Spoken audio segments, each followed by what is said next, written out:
So to all women out there, especially mothers working in supply chain industry, I want to emphasize that you already possess the strength to overcome any obstacle. If you can carry a human being for 9 months and manage family responsibility, you have the ability to conquer any challenge that comes, your way in the supply chain.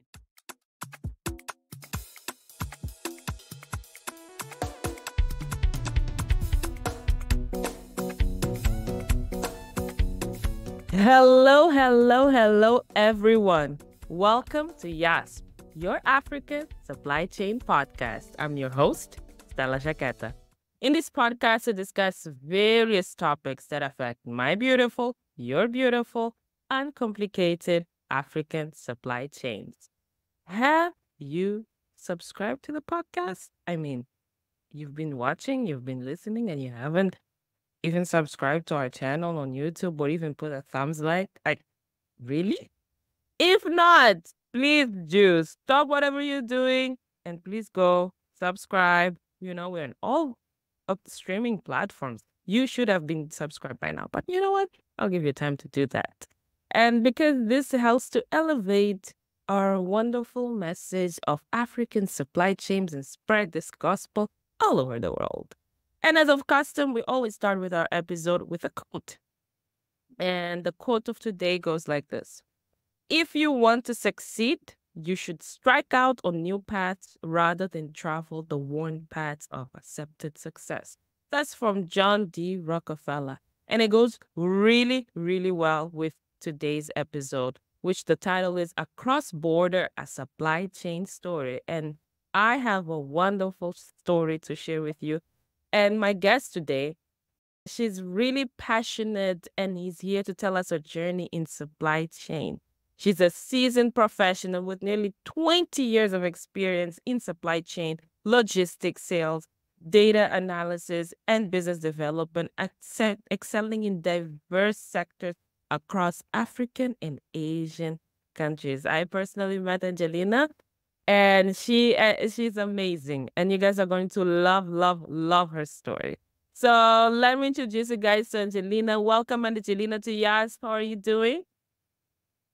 Hey, Stella, thank you very much for the invitation. I'm so excited for us to have this conversation. And thank you very much for a wonderful job that you're doing, sharing the stories around supply chain within Africa. And congratulations, you're doing a very good job.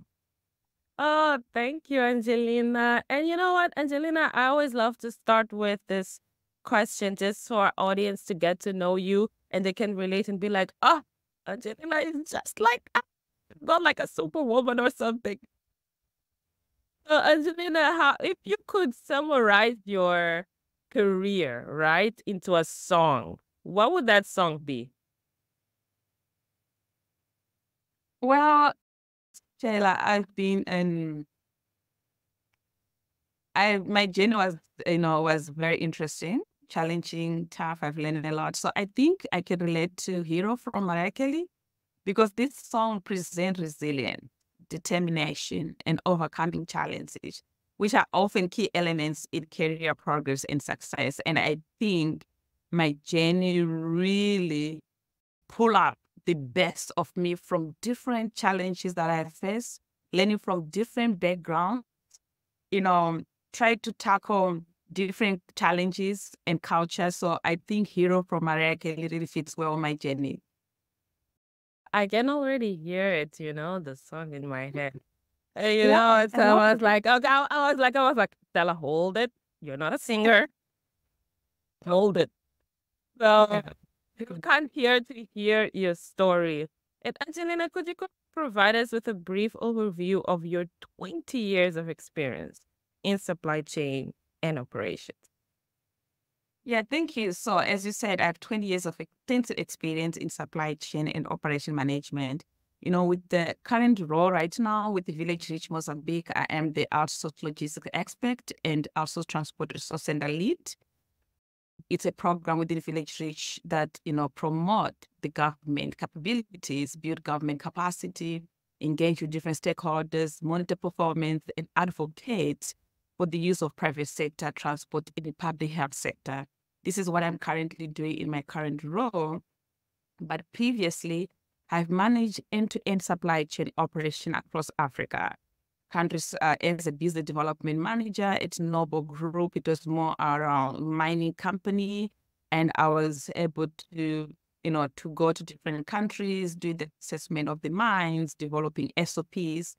And also I have overseen various aspects of operation management in roles such as support coordinator with NRC Mozambique, operational director with for Engie. It was also a NH solar company, and the country logistic warehouse manager for Heineken, regional logistic manager for Coca-Cola. And I've gained significant experience also with the UN in various capacities, including WFP, UNICEF, and other ONG like MSB. So this position have kept me with a deep understanding of logistics and warehouse management, strategy planning and stakeholder engagement across diversity, region, and industry. So I've been a little bit all over the place, but my journey was all within supply chain, whether it was in Africa, Asia, and I've been in managing tough and complex operation within supply chain. And this journey really helps me to better equip myself on how I see supply chain today. Oh, that's wonderful. And Angelina, one of the things that I constantly reflect is the fact of either if you've jumped into the industry or were you intentional about going into this industry? Could you share even from the early ages? I know you've had where you started your career, right? Were you intentional about supply chain? Was it even common on the time that you started to hear this word supply chain management? Or did you as time went and as you were exposed to different opportunities, that's when you were like, let me go?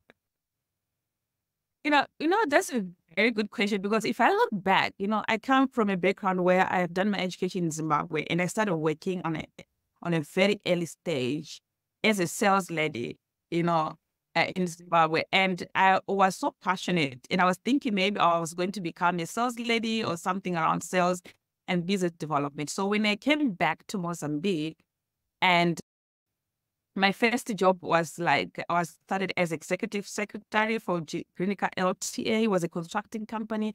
Then I joined Manica Surf Service. So Manica Surf Service was the first company that really introduced me to logistics, and I loved it. So it was not something planned, it's just something that happened, and I loved it. So I started developing my interest of logistics when I started working with Manica Surf Service, because it was very interesting. It was very challenging, and really working with the port and all different kind of transporters.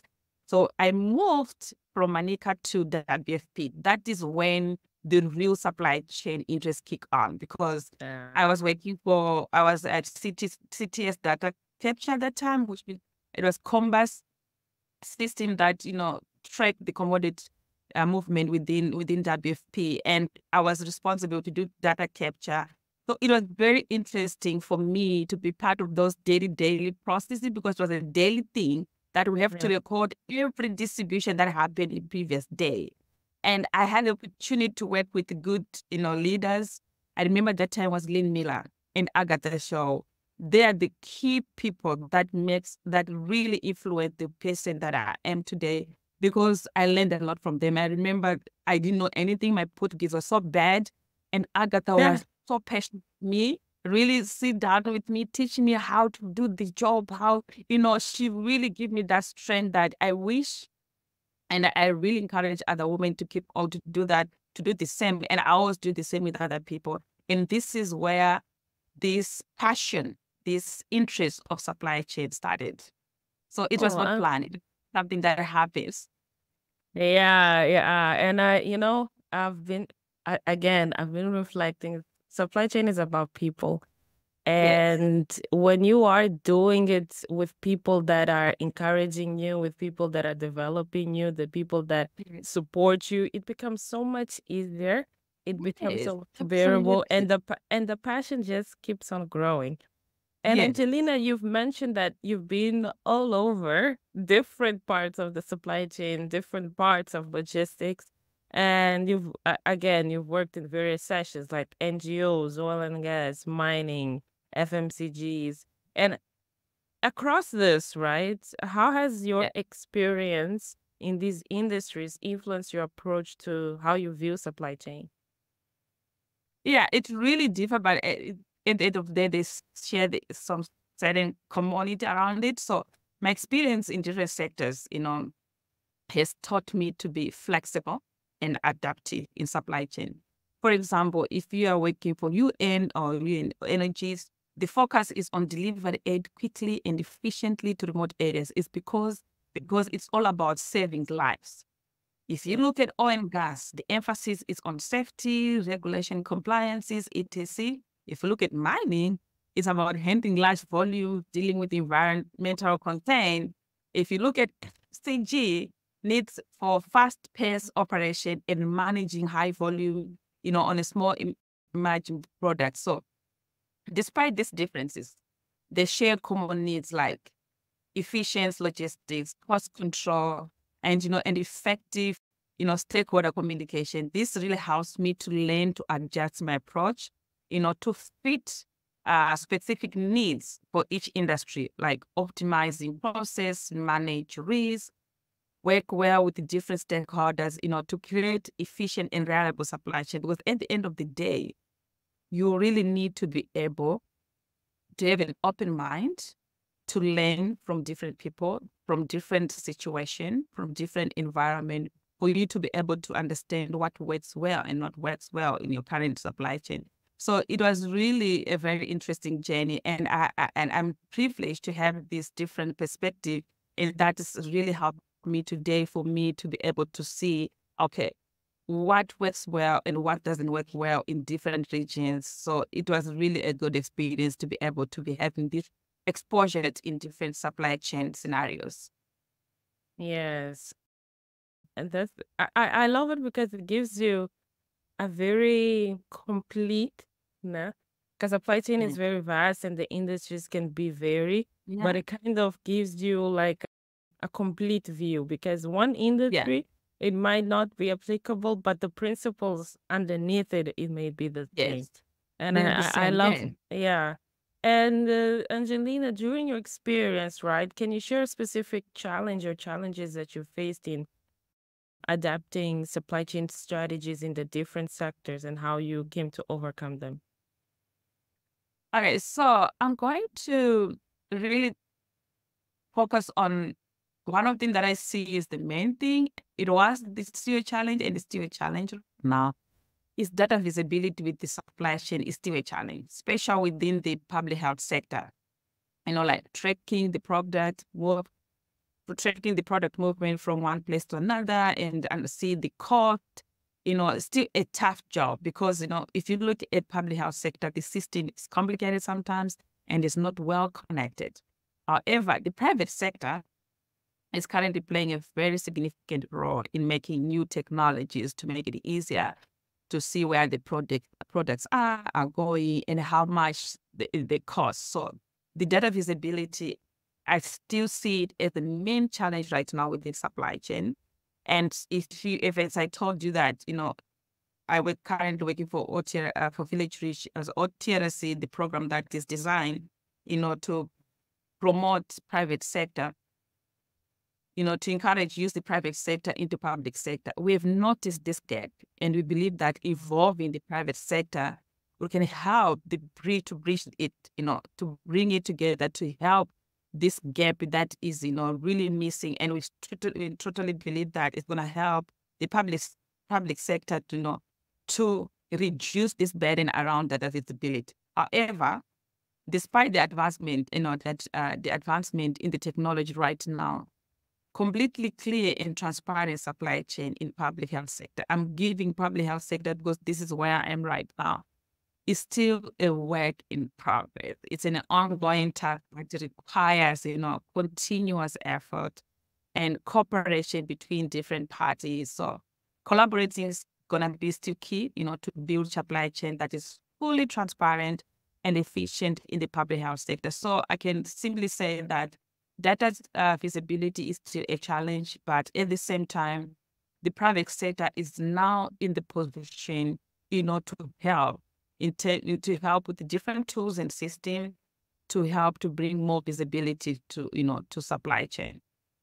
Yes, and I like that you say the visibility. It's still one of the challenges especially in the public health sector. Would you say also that communication is a bit of a hindrance in terms of, and when I say communication, I mean between the different parties, Yeah. because now you're different with different stakeholders like government, Yeah. private, and also your sector. How has communication, if it had an impact on your, even as a challenge in the supply chain? It's still a challenge, but it's work in progress because, as you know, that public health sector is an industry where there are too many players that are involved in supply chain system. Mhm. We're talking about the donors, we're talking about implementing partners, the private sectors, so community. So there are different stakeholders that are playing a role in public health sector supply chain. And sometimes this communication is not integrated. It's not properly structured. Let me just say that it makes it sometimes difficult to measure, the progress or to measure the efficiency within supply chain. So there is still some silos around supply chain where we're working, in silos and they are not in the same page. Maybe, So I think this is one of the things. I think you were in SAPIC this year, and there was this conversation around collaboration including data visibility. And I think right now, the public sector implementing their partners and donors really understand the need to ensure effective communication to avoid duplication of effort. Because you can see sometimes we tend to do same thing, different stakeholders are doing same things and it's a really waste of resources and time. And I think communication is one of the things that is a trend right now to say, okay, what can we do to improve communication, to enhance our collaboration, to really reduce like government, LOE and all that. So I totally agree with you. Communication is still a challenge, but we are not at the stage where both public and private, including donors and implementing partners, understand the need to work around communication within public health sector. Yeah, that's amazing to hear, Angelina. And even now, you've worked in different countries, Africa, within Africa and within Asia. So how does global diversity impact the supply chain operations? And what cultural considerations are crucial for really to have success? Because you may be operating in Mozambique. Mozambique can be different from operating in Nigeria, can be different from operating in Egypt, can be different than operating in Vietnam. So how have you seen this global perspective, really, global diversity impact the supply chain? Yes, it's a really important issue. When I think about how having people from all around the world can affect how supply chain works, especially based on my time working in different countries in Africa and Asia, I've seen that having diverse viewpoints and approach can make a big difference in how manage supply chain.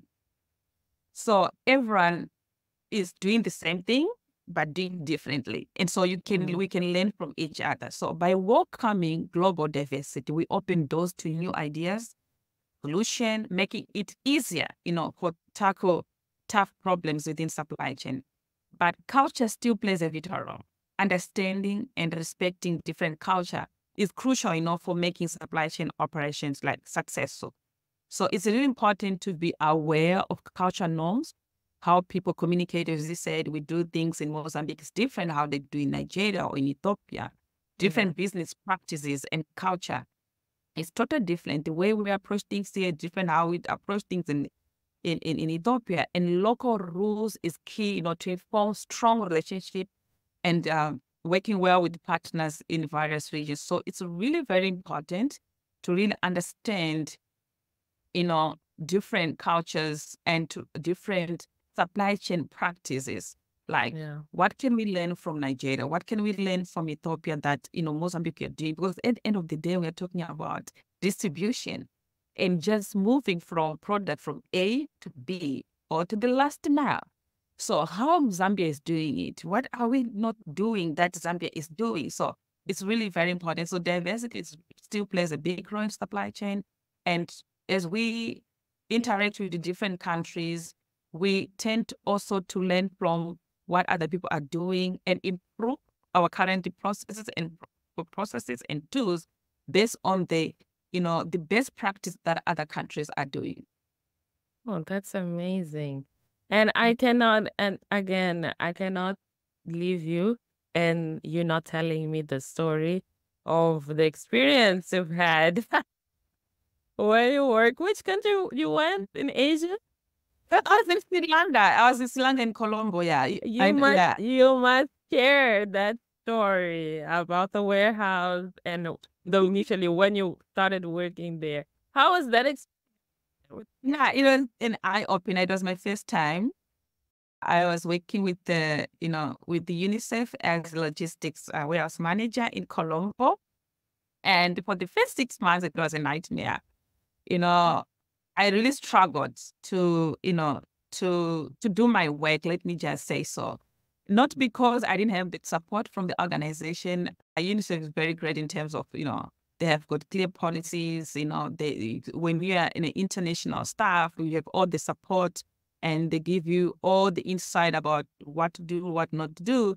So at the warehouse table, I was the only woman with about 20 warehouse staff men. And it was really tough in terms of, number one, communication. They could not understand anything that I was saying. And I had one guy who was speaking English, and I used to explain what needs to be done to the guy, and the guy explained that to the other guys. Like, we are talking about the local day-to-day warehouse team, and I recall sometimes the guy just stayed there because for some reason they didn't feel comfortable to get instruction from me. So it really took time. So I had to figure out, what can I do for me to be able to, to do my job. It was very challenging. I had a conversation with my chief operation manager, and he gave me some ideas, and we talk about, oh no, this is happened because, I'm coming from Africa, number one. I'm a woman. I'm Black. So it's a lot for them, to accept. Yeah, so because there are people with a different culture, different way of seeing things, and different way of seeing women, So I say to myself, you know what? I need to figure out how to work with the community. And because the warehouse was outside Colombo, and I had to work with the community. Most of the employees, they were from the community. So I need to figure out how to work with them. So I started English lessons. I said, okay, I need to find a way of, of developing relationship with them, to really understand what is really happening. So I decided to do the English lesson to the community, including the warehouse team. So first I had to share the story of where I'm coming from Africa.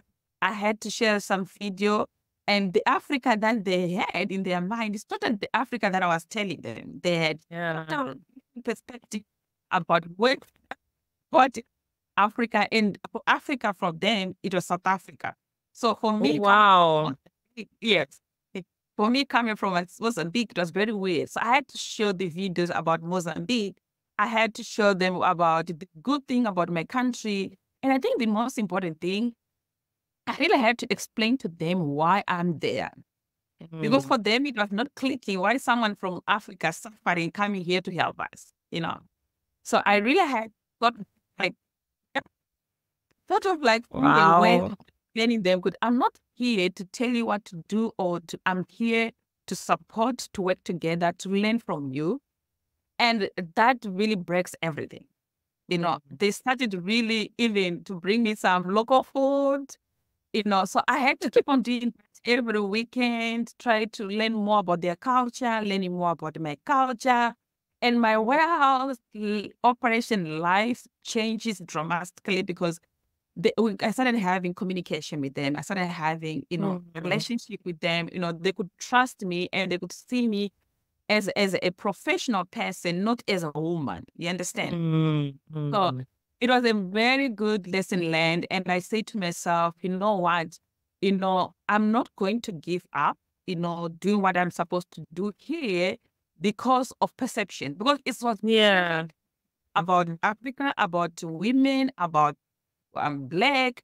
So all these things plays a role on how people sometimes tend to distance themselves. They're not because they hate you or they don't like you. They just don't get you. They just don't understand why. Yeah.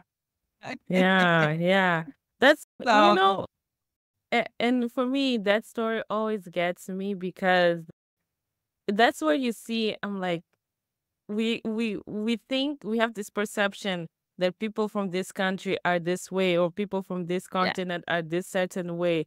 And they're like, why is she coming here? And you didn't have to do this, actually, Angelina. You didn't have to start English lessons. You didn't have to be like, okay, let me get out of my own space, of my own comfort zone and reach out to them. You could have been like, I'm here for an assignment. They're not obeying me or they're not following what I'm saying. So I'm going to write them, discipline them. I'm going to report to the company. No. But you're like, no, you know what? We are not finding a middle ground. Let's find a middle ground.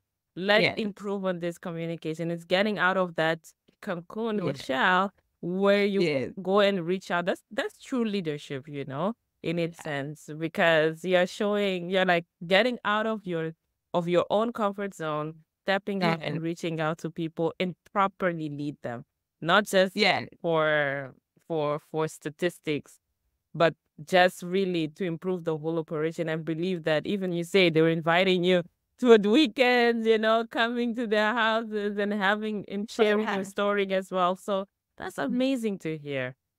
It was really good. Yeah. And Angelina, tapping into that, now that you've seen this, have you been involved after you've experienced this or even before you've experienced this?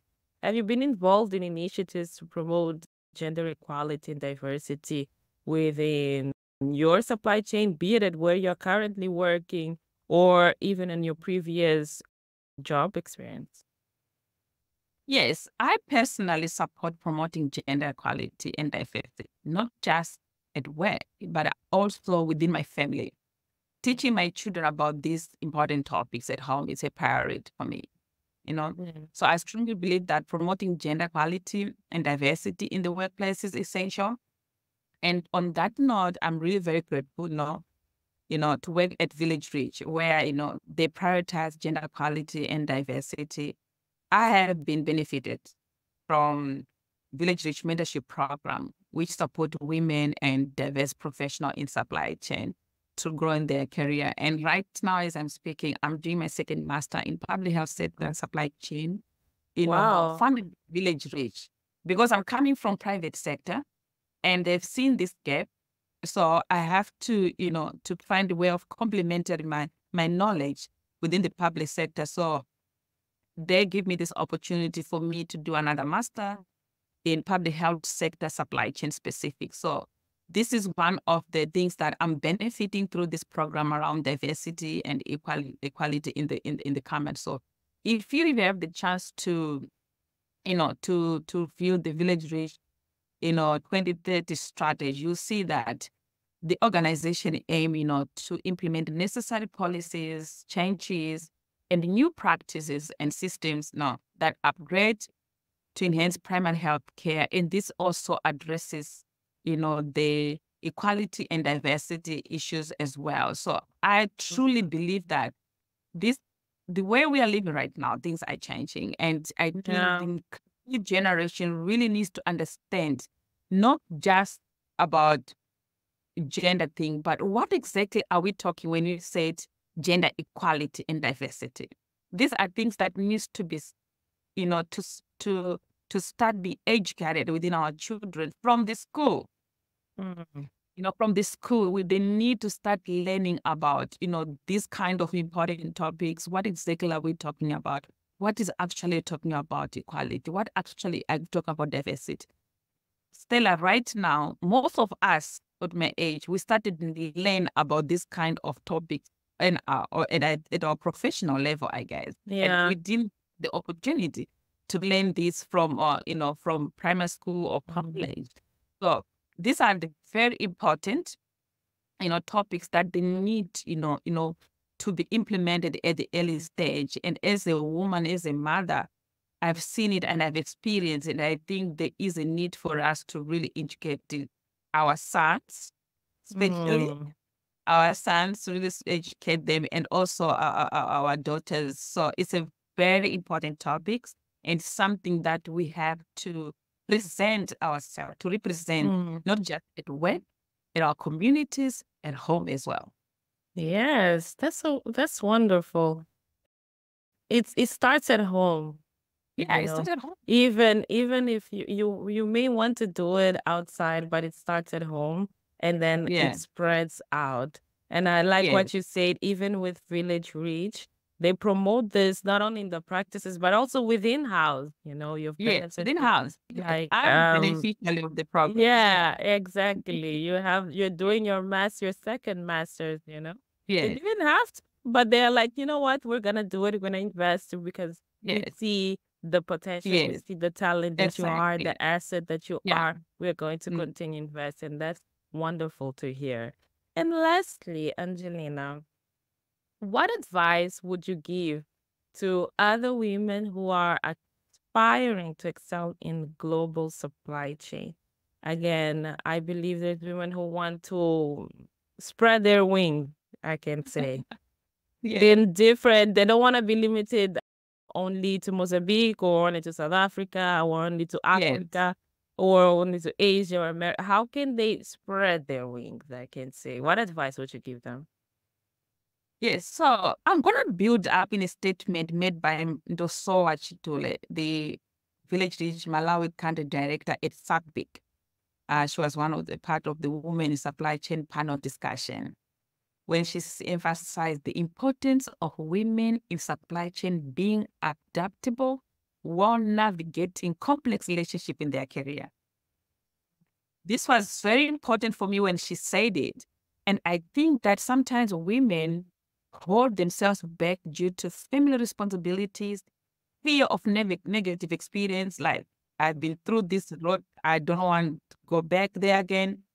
Drawing from my personal experience, Stella, I have faced similar obstacle, but found support from a woman like, as I said, Anna Fernando from Coca-Cola. She's still my mentor as of today.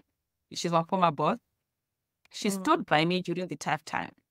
So I want to take also this opportunity to express my gratitude, because her support and belief in me plays a significant role to where I am right now. So we need more women supporting other women.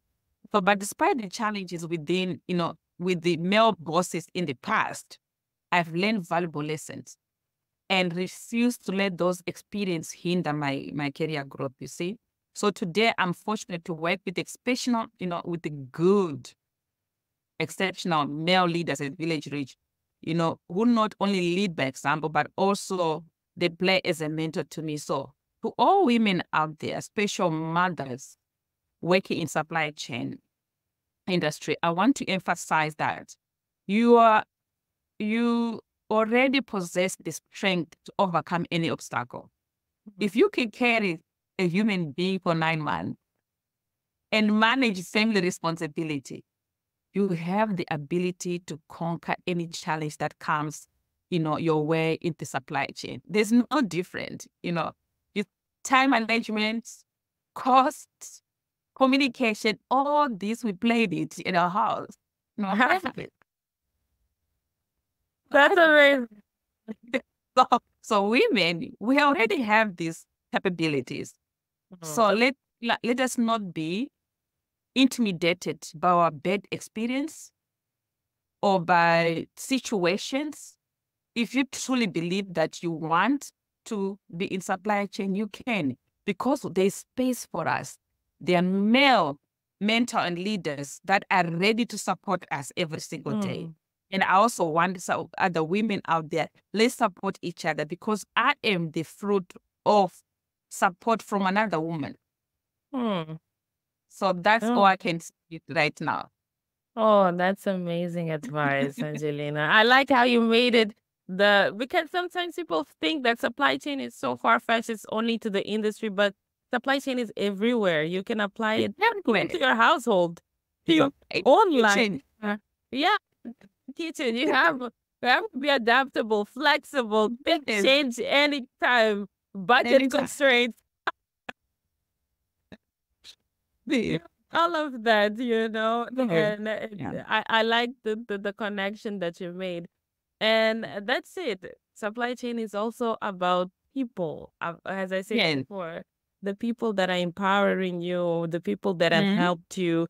And I like that you said that there's male managers, the male that are really ready to support you on your walk, that are not, don't see you as a threat or anything, but they're ready to uplift you and to take you up into these positions. And it's wonderful to see. And just to even to conclude my thought is, recently I've heard that we need to have an abundance mentality and not a scarce mentality, because sometimes we think that there's not enough space for everyone.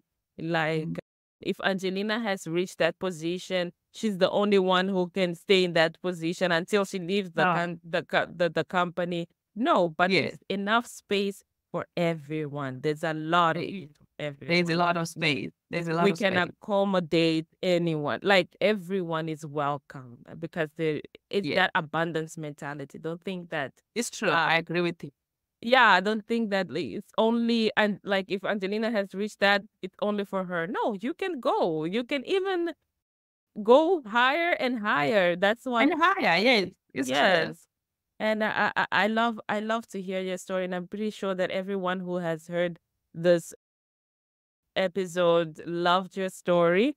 And Angelina, how can people get in touch with you if they want to get to know more about your story, would like to even have you as their mentor? Like, how can people get in touch with you? Yes, you can just find me on LinkedIn, Angelina Kumba. You find me there. Then reach me anytime. We can talk. There's a lot that I'd like to learn about supply chain. There's a lot that I can share. So yeah, so I'm available to, to further discuss with anyone. Yeah. Wonderful, guys. He who has ears to hear, let them hear. Angelina has opened the space, so please go and check her out, check her profile, check her experience. You'll see so much that she can bring in value to your life and even to your company. You can call her to events, guys. So please go and check out Angelina. And such, we have come to the end of our episode. Oh, I know. I think you are just it. Yes, and for everyone who is out there, I've told you in the beginning, subscribe to the channel, sign up, put a thumbs like, share this episode to as many people. Supply chain is about that. It's about people. It's about sharing our success story, people who are doing amazing and wonderful thing, and creating a tribe, because we're all part of this big, amazing world, and we make the world go around. So thank you for staying tuned, and I will see you on the next episode.